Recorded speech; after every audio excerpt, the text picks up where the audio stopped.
Bueno, vamos a continuar con el estudio de los derechos en Colombia y posteriormente vamos a estudiar los mecanismos de protección. Eh, en la clase pasada abordamos el tema de los derechos humanos y los derechos fundamentales, que son los derechos de primera generación. Y en esta clase vamos a abordar el estudio de los de segunda generación, social, económico y culturales, y los de tercera generación, que son los colectivos y del medio ambiente. Recordemos que nosotros, cuando hablamos de primera generación y hablamos de los fundamentales, alcanzamos a abordar el estudio del derecho a la vida y hablamos un poco sobre el tema del aborto, la eutanasia y la pena de muerte. Recordemos también que en video enviado a ustedes también pudimos abordar el estudio de los demás derechos fundamentales que están establecidos entre los artículos 11 al 41 de nuestra Constitución Política. Y vimos la diferencia entre los derechos fundamentales y los derechos humanos. Recordemos que los derechos fundamentales están establecidos por escrito, reconocidos, declarados en nuestra Constitución, pero el artículo 93, que constituye el bloque de constitucionalidad, establece que los derechos humanos, si bien es cierto, no, digamos que no están taxativamente escritos dentro del texto constitucional, los tratados ratificados por el Congreso de la República sobre derechos humanos son prioritarios sobre el orden interno, priman sobre el orden interno, es decir, están adheridos a nuestra legislación colombiana y hacen parte de nuestra legislación. Bueno, vamos a estudiar los derechos de segunda generación, que son los derechos económicos, sociales y culturales. ¿Sí?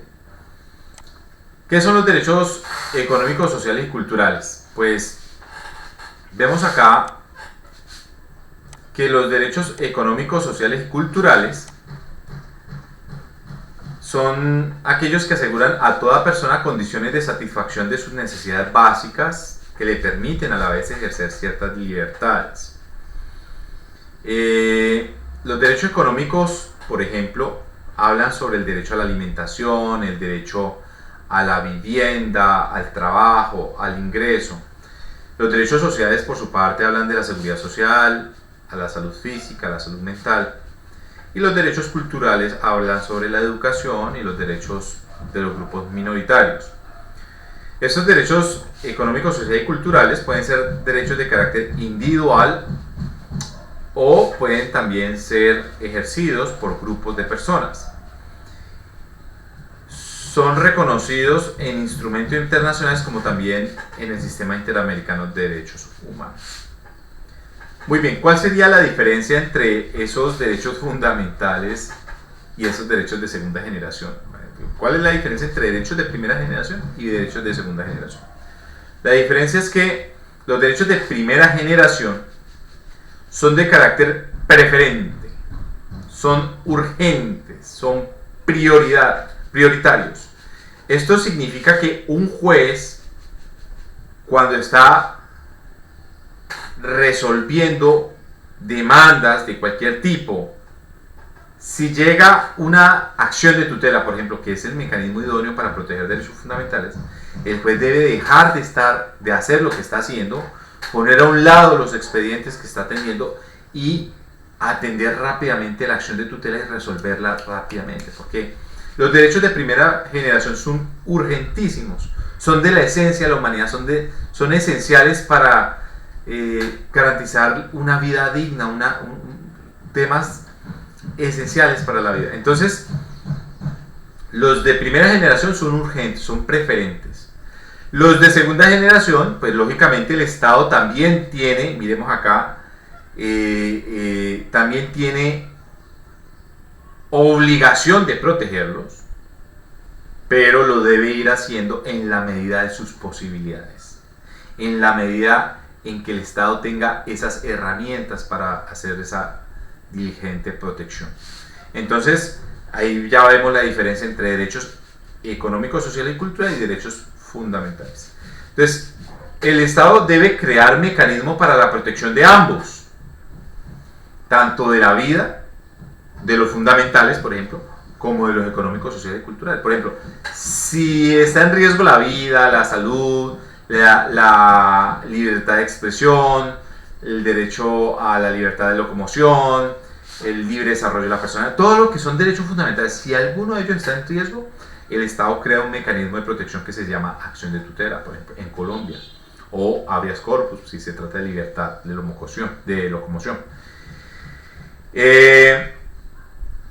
Pero si se trata de derecho económico, social y cultural, el Estado crea otros mecanismos para la protección de estos. Por ejemplo, crea procedimientos ordinarios, demandas ordinarias, crea jueces para cada tipo de demanda, pues, crea especialidades, crea jueces laborales para demandas laborales, jueces de familia para demandas de familia, jueces civiles para asuntos económicos de la población civil. Entonces, y a cada juez y a cada problema le crea un tipo de proceso adecuado para ese tipo de conflicto.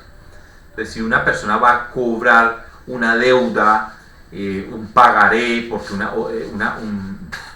le prestó plata a alguien y esa persona no le pagó, entonces es un derecho económico, ¿sí? Digamos que son temas ya de carácter secundario, que puede, o sea, la persona no se va a morir si no le pagan su plata ya. Entonces el juez, la ley le crea un procedimiento que también es justo y que también es rápido, pero que no va a estar al mismo nivel del desarrollo de una acción de tutela. La acción de tutela, dice la ley, tiene 10 días para que el juez falle, y no 10 días si se trata de la vida. El juez debe fallar el mismo día, si es la vida. Pero si son asuntos que esperan los 10 días, pero el hecho es que el juez no puede pasar de 10 días para dar una sentencia que trate sobre derechos fundamentales. Pero si es el tema del pagaré, de la plata que se le debe al señor, pues hay un procedimiento ejecutivo y el juez debe atender en orden de llegada a esas demandas y debe darle el tiempo que el procedimiento dice. Pero entonces ya es un procedimiento de carácter secundario frente a lo que son derechos fundamentales.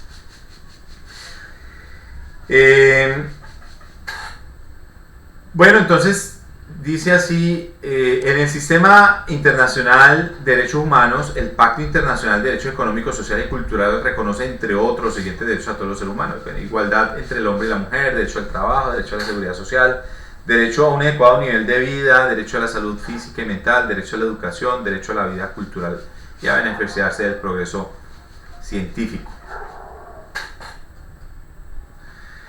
Recordemos que yo dije que los de segunda generación también son importantes. Lo que pasa es que hay una diferencia entre fundamentales o humanos frente a los derechos de segunda generación, que son económicos, sociales y culturales. Ahora, el Estado tiene obligaciones frente a estos derechos de segunda generación. Exige que los Estados se abstengan de ingerir en el goce de los derechos económicos, sociales y culturales. Es decir, esos convenios internacionales sobre estos de segunda generación dice que el Estado no puede oponerse a que los ciudadanos también disfruten de estos derechos. Además, también exige obligación de garantizar que otros también impidan el disfrute de estos derechos. Es decir, ninguna persona diferente al Estado tampoco se puede oponer al disfrute de los derechos por parte de los ciudadanos. Y además, el Estado también debe garantizar su aplicación. El Estado exige el Estado debe, a través de disposiciones legislativas, administrativas, presupuestarias, procedimentales, judiciales, también debe promover el pleno ejercicio de los derechos de segunda generación. ¿De qué derecho estamos hablando? Pues leamos un poquito estos artículos que se encuentran entre el 42, miremos por ejemplo el 42, artículo 42 de la Constitución. Ya vamos a ver de qué habla estos derechos. Por ejemplo, el 42 habla sobre el derecho a la familia. Es un derecho de segunda generación.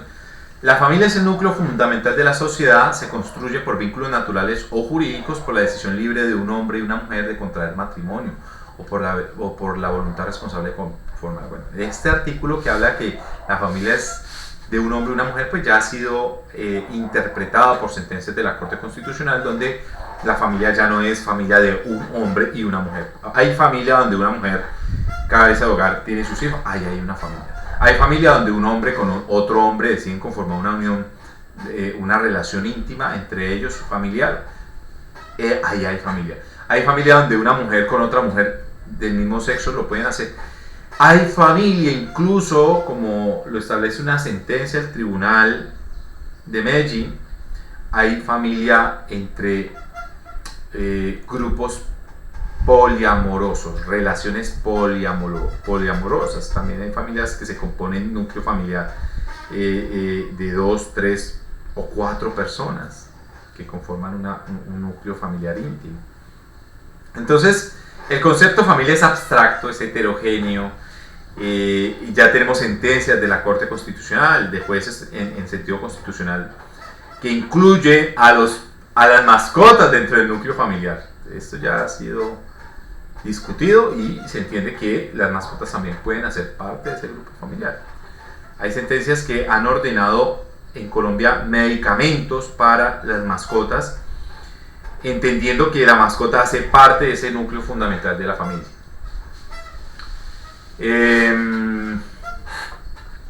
Veamos qué otras cosas.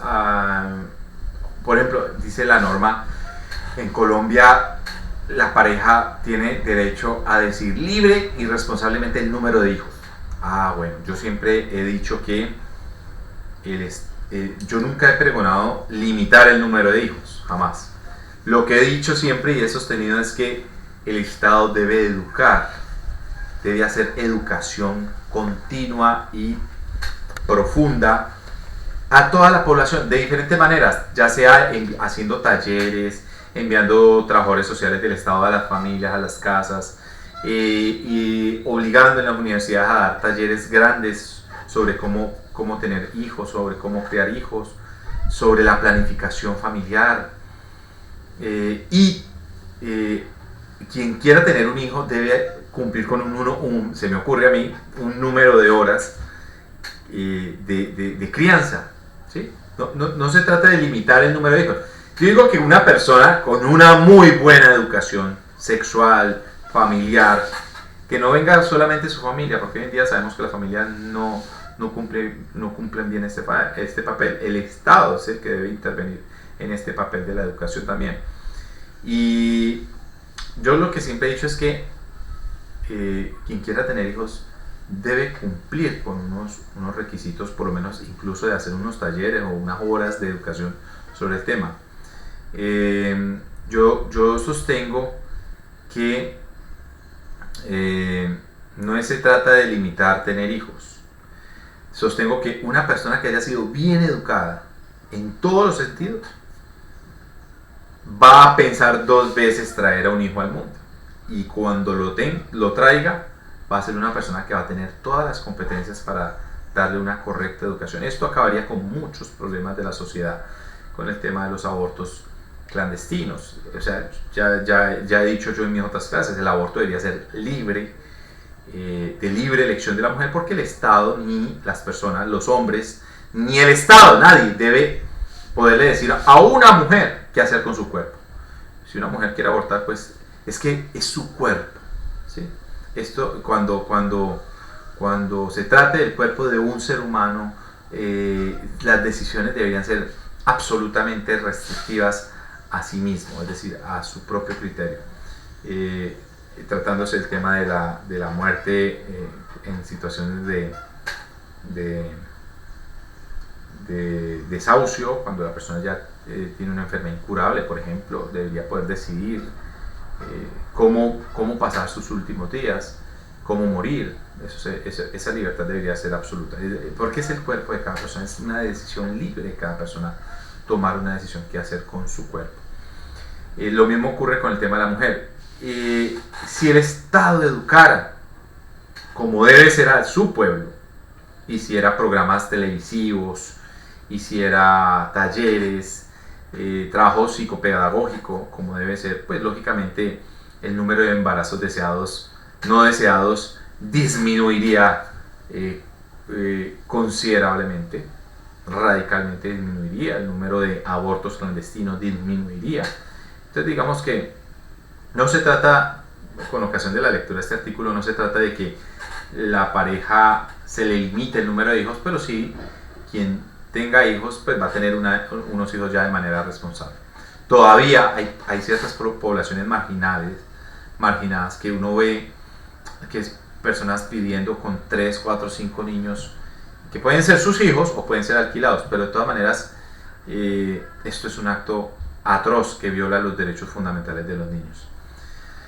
Bueno, hombre y mujer tienen iguales derechos y oportunidades, dice el artículo 43. El 44 habla sobre los derechos fundamentales de los niños. Todo lo que tenga que ver con niños son fundamentales, ¿sí? También habla sobre que los niños en Colombia, más adelante vamos a ver, los niños que son menores de 1 año, artículo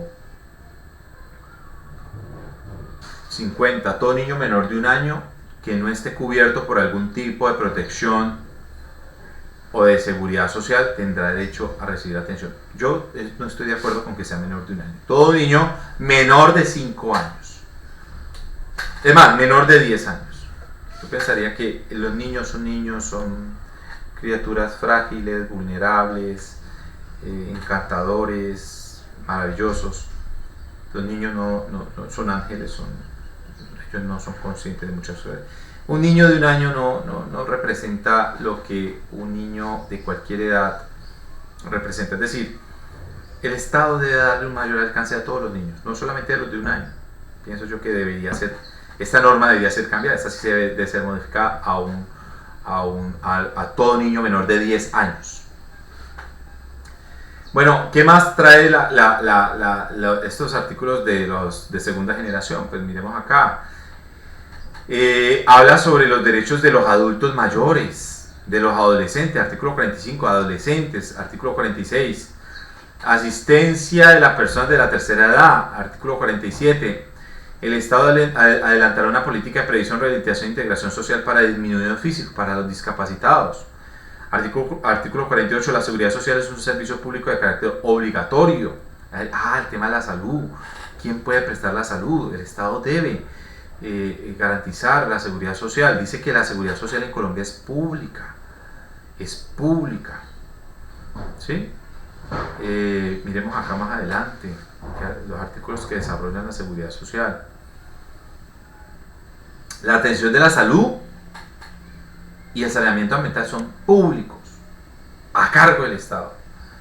Yo soy de los que insisto, los privados pueden ayudar a prestar servicios de salud. Los privados son muy buenos haciéndolo. Hay clínicas excelentísimas que son privadas, de excelente calidad. Como el Imbanaco en Cali y el Valle del Lili, son excelentísimas. Pero la plata de la salud pública es lo que yo no estoy de acuerdo que sea administrada por el sector privado. Ya hemos visto grandes fracasos y manejos. Permanentemente esas platas han sido pervertidas, han sido corrompidas y su administración no logra darle un verdadero alcance a lo que es el servicio de salud en Colombia. Todavía existen personas, lo digo porque he atendido muchísimos casos donde una urgencia se ve limitada en su atención porque o la persona no está cubierta o no está afiliada a la seguridad social o no está dentro de la red de atención. Entonces una persona que va a una clínica por su urgencia y dice no, pero es que no lo podemos atender aquí, remítalo rápido a otra parte y en ese transcurso se muere. Bueno, yo no estoy de acuerdo con eso. Y eso tiene que ver con una mala organización, con la administración de los recursos. Pensaría que una reforma adecuada que garantice el cumplimiento de este artículo, porque el artículo la Constitución está bien redactada, hay cambios que hay que hacer pequeños, pero yo creería que no está, pero está previsto los principios elementales que uno quiere que un Estado tenga, y es la salud es pública, y ahí lo dice, la atención de la salud son servicios públicos a cargo del Estado. Entonces no debería existir problemas de cobertura de esa universalidad que prometía la ley 100, que es una gran crítica que hay que hacer. El porte y el consumo de sustancias estupefacientes o psicotrópicas está prohibido salvo prescripción médica. Bueno, esto es otro tema que también tenemos que ya empezarnos a reformar. Este artículo es muy interesante, el artículo 49, el inciso que habla sobre el porte y el consumo de sustancias estupefacientes y psicotrópicas está prohibido. Yo pienso que ya esto debe cambiar. Ya las personas son libres de qué hacer su cuerpo. Eso sí, mire la hipocresía de los gobiernos. Mientras la droga siga prohibida en su consumo y en su distribución, legalización, va a seguir siendo un gran negocio de los ilegales. Recordemos esa historia del ministro, el primer ministro Winston Churchill, cuando viaja a Estados Unidos. Recordemos que los británicos pues han tenido consumo de whisky libre desde hace mucho tiempo. En la época de la prohibición americana era normal que en otros países se consumiera licor, era legal. Para Winston Churchill tomar licor, un vaso de whisky al día, pues era normal, igual que fumarse sus habanos. Cuando Winston Churchill visita Estados Unidos, en plena prohibición, en plena época de prohibición, él saca su whisky y prende su habano y una persona le dice: primer ministro, qué pena, pero es que aquí está prohibido tomar whisky. Entonces Winston Churchill dice: uy, qué extraño, en este país las grandes utilidades se las entregan a los mafiosos, mientras que las personas pierden recursos para atender sus problemas. ¿Qué quería decir Winston Churchill? Pues mientras siga siendo prohibido, esas grandes utilidades van a seguir financiando a los narcos y a los grupos de las mafias del narcotráfico. Pero si se legaliza, como sucedió finalmente con el cigarrillo y con el licor, porque eso fue prohibido en su época, pues si se legaliza, esto deja de ser un recurso atractivo para los mafiosos, porque esto ahora va a ser un tema regulado por el Estado, reglamentado. Incluso su venta va a generar impuestos a favor de ingresos a favor del Estado. Entonces, por una parte. Por la otra, ay, que es que la droga corrompe la sociedad. Bueno, es que la sociedad está corrompida no por culpa del trago ni el licor. Eso ya le corresponde al Estado, con esas platas que recauda, educar a su pueblo, hacer programas de concientización del consumo, llegar a los colegios, realmente hacer un verdadero trabajo social con ese individuo, coger a esa persona humana y dotarla de las herramientas psicológicas de afrontamiento de conflictos y dotarla de herramientas que le permitan tomar decisiones conscientes sobre su propio cuerpo. Educarlo y decirle: su cuerpo es un templo y su cuerpo no requiere este tipo de sustancias. Y que el que lo haga pues ya lo hace de manera recreativa y ya lo hace consciente y bueno, esto sucede con el licor. El licor no daña la vida de la mayoría de las personas. Algunas personas son alcohólicas, pero no necesariamente quiere decir que es culpa del licor. Ha sido una falta realmente de intervención por parte del Estado que haga ese trabajo psicopedagógico. Pero es que a estos gobernantes no les importa. A estos gobernantes no les interesa la sociedad. Eso es una clara evidencia de que a los gobernantes no les importa. A quienes gobiernan y a quienes hacen las leyes no les importa educar a la sociedad, no les importa invertir esos recursos. Esos pequeños cambios harían mucho mejor a nuestra sociedad. Entonces, esto vale la pena hacer. Todavía encontraremos personas que dicen: eso es malo, pero bueno, es que el que no conoce la historia pues está obligado a repetirla, y eso es lo que estamos repitiendo con el tema de las sustancias estupefacientes o psicotrópicas. Estamos repitiendo la historia que sucedió con el licor y con el tabaco hace muchos años en Estados Unidos, por ejemplo. Bueno, vamos a hablar sobre Vamos a hablar sobre los derechos colectivos y del medio ambiente. Los derechos que consagra este capítulo son los siguientes. Artículo 78, controla la calidad de bienes y servicios. Estos son colectivos. A ver, voy a explicar primero qué son los colectivos, los derechos colectivos y del medio ambiente. Los derechos colectivos y del medio ambiente se diferencian de las dos primeras generaciones porque las dos primeras generaciones son grupos de derechos que benefician a cada individuo particularmente. Son derechos que no necesariamente al violársele a uno termina violándosele a la colectividad, no. Cada individuo consolida un derecho en su devenir diario de acuerdo a su estilo de vida, a su cultura. Entonces cada individuo puede exigir el cumplimiento de sus derechos individuales a través de estas acciones preferentes, ¿sí? Y vemos que, por ejemplo, los derechos fundamentales y los derechos humanos tienen la acción de tutela. Cada vez que se viola un derecho, un ciudadano puede individualmente recurrir a la acción de tutela para la protección de ese derecho. Los colectivos, en cambio, cuando se le viola a una persona, este derecho no se le está violando a un individuo, se le está violando a todos en el mismo acto. Entonces, tenemos derechos, por ejemplo, a la calidad de un producto. Cuando una compañía miente sobre la composición de un producto, por ejemplo, cuando una empresa dice que está vendiendo leche 100% pura, pero la leche está viniendo rebajada con lactosuero o con otros productos, esa leche no se le está vendiendo a una persona, se le está vendiendo a una colectividad. De tal manera que está violando un derecho colectivo. Se le está violando derecho a una comunidad concretamente hablando. Por eso el artículo 78 habla del control de calidad de bienes y servicios, porque también las empresas pueden afectar derechos colectivos a través de una mala distribución de productos o a través de un engaño en su publicidad.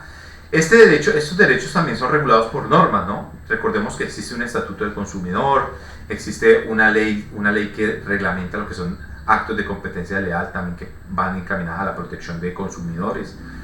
Bueno, artículo 79. Derechos a gozar de un medio ambiente sano. Derechos a gozar de un medio ambiente sano. Claro, cuando una empresa o un particular contamina el medio ambiente, emite grandes cantidades de dióxido de carbono o vierte residuos líquidos, residuos sólidos en los sistemas hídricos de nuestras comunidades, lógicamente están atentando contra la vida, no de una, sino de toda esa comunidad, toda esa población. Artículo 80. El deber del Estado en planificar el manejo y el aprovechamiento de los recursos naturales para un desarrollo sostenible. También afecta a la comunidad. Miren, este tema de las minerías ilegales, cuando estos particulares van y explotan esas minas ilegales, dejan vertimientos de contaminación en los ríos, de mercurio y otros elementos que atentan contra la vida de la diversidad del ecosistema y de la vida misma de los seres humanos. Entonces, al acabar con esa biodiversidad, está violando un derecho colectivo de la comunidad de disfrutar de esa biodiversidad. Entiéndase, disfrutar de las aves, los seres vivientes del ecosistema. Eso hace parte. Tenemos que ser muy estrictos. Yo creo que hay cosas que son más graves. Hoy consideramos grave a una persona que consuma un estupefaciente de forma recreativa. Hoy consideramos grave y se le persigue y se destinan grandes recursos del Estado a perseguir. ¿Por qué? no cambiamos esa mentalidad y destinamos grandes recursos, grandes esfuerzos para la protección del medio ambiente, que es más importante, porque eso sí nos está matando en mayor cantidad a toda la comunidad. Es decir, el que hayan grupos ilegales de minería han afectado grandes porcentajes de ríos en Colombia. Y ya no se pueden bañar libremente las personas en esos ríos porque se pueden enfermar. Esto no es más grave que perseguir el narcotráfico. Yo pensaría que tenemos que empezar a replantear esos cánones culturales y esos esquemas de creencias que tiene nuestra sociedad. Y hay ciertos partidos que persiguen, satanizan, y yo creo que ustedes ya saben cuáles son, los de siempre, los que han mantenido el gobierno siempre. Pues tenemos que empezar a replantearnos estas ideales culturales de nuestra sociedad. ¿A qué le vamos a rendir, a invertir más tiempo? ¿A la persecución de ciertos asuntos o a la persecución de otros? Pienso yo que el Código Penal debe penalizar con penas muy grandes, muy ejemplarizantes, cualquier tipo de delitos contra o cualquier tipo de violación a los derechos colectivos y del medio ambiente. Miren, tenemos el artículo 80, el deber del Estado en planificar el manejo y aprovechamiento de los recursos naturales para el desarrollo sostenible, ya lo habíamos dicho. Artículo 81, prohibición sobre armas, residuos nucleares y desechos tóxicos. Y artículo 82, el deber del Estado en materia de espacio público. Mis amigos, hemos acabado el estudio de los derechos. Con esto ya queda consolidado el estudio de los derechos y vamos a abrir un nuevo tema que se llama los mecanismos de protección. Véanlos acá. 4 temas que vamos a ver en un siguiente video. Acción de tutela, habeas corpus, acción popular y acción del grupo. Estén atentos a estos videos porque hacen parte de este curso y de las evaluaciones que están por hacerse. Bueno, que pasen buen día. Espero que hayamos entendido un poquito estos temas. Gracias.